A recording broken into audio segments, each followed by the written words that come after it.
Welcome to the channel, AJM Canadian. My name is Adrian Menezes.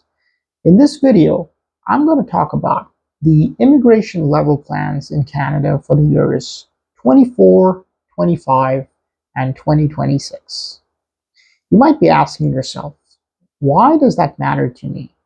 Well, if you're looking to immigrate to Canada, or maybe you are already in Canada, then this is important for you to understand what is happening right now in Canada and how these levels can impact you.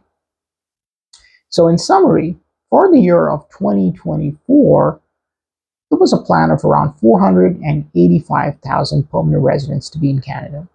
And 25 and 26, it's 500,000 each respective year. Now, these immigration level plans do change based on dynamics that happen in Canada.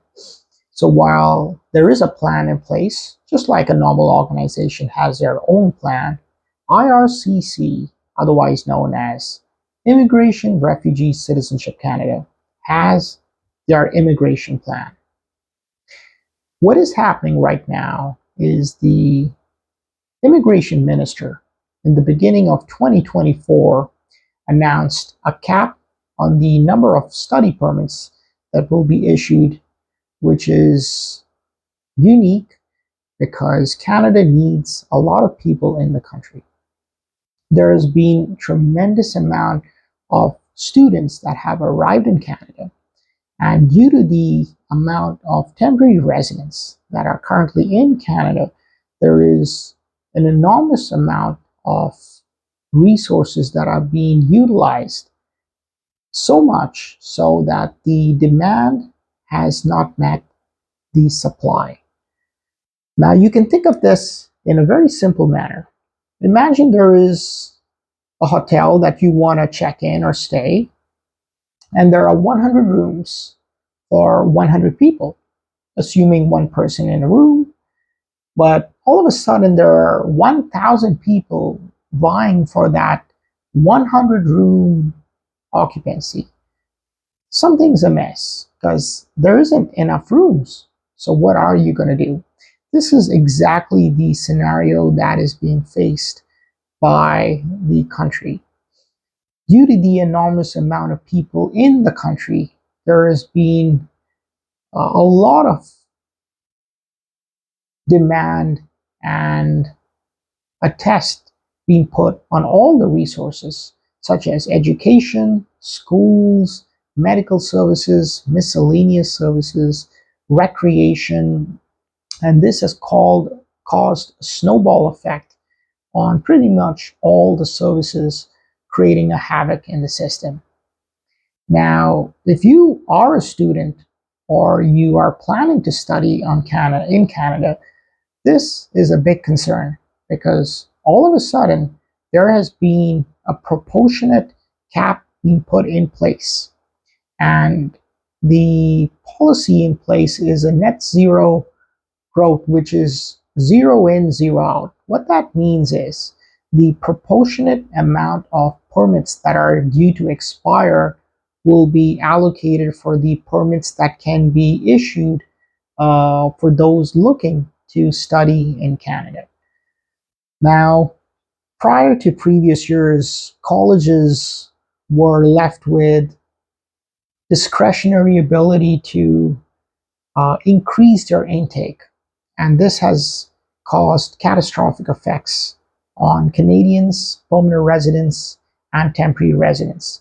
You see, a lot of colleges and universities in Canada have misused and even abused the system because they have increased their intake far more than their ability to meet the requirements, causing many students tremendous hardship.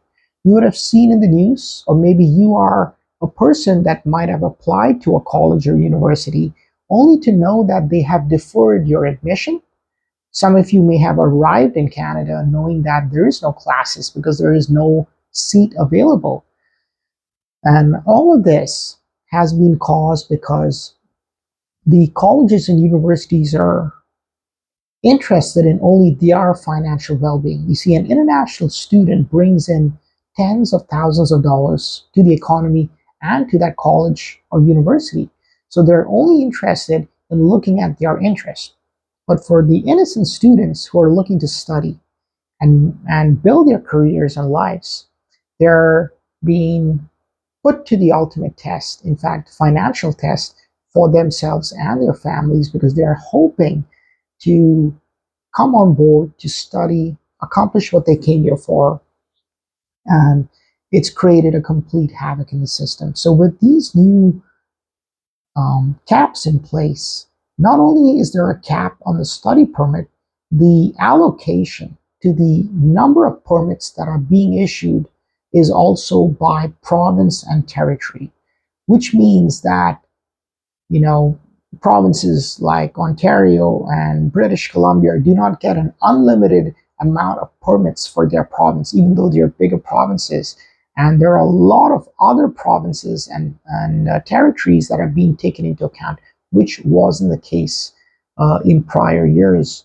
Um, this is kind of creating a balance in the system, which wasn't there, and trying to alleviate some of the concerns that are a huge growing concern at present. Now, with all these caps in place, this will take time to take effect because you cannot put the brakes on all of a sudden. This does take time. So if you are a person that did apply for a study permit and you haven't received a result or response, now you know why there is no response. It's just because there has been either no allocation or there is no decision available due to the caps in place. And there has been a tremendous amount of revisiting the policies and procedures, and we expect many more to come over the months and coming years. The landscape in Canada is changing. You must be strategic in your plan. Don't just go to any random university or province thinking that you're going to study and get the PR. Those days are over. You must be very strategic.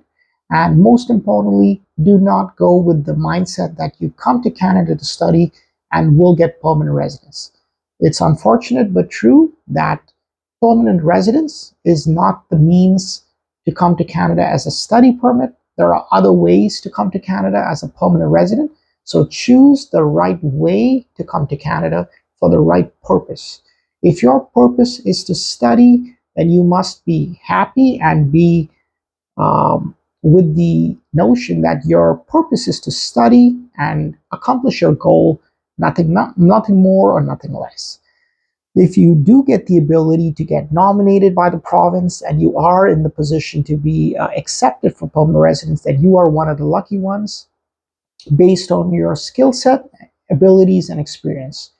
And in the present circumstance, a majority of the temporary residents will have to leave Canada. It is an impossibility for every single person to remain and get permanent residence. So this is the reality and the truth. And if anybody else is promising you any stories, I would suggest you to look otherwise. Always contact an authorized representative, such as myself. I'm an RCIC, or go to canada.ca for the official information on what is happening in the Canadian immigration market.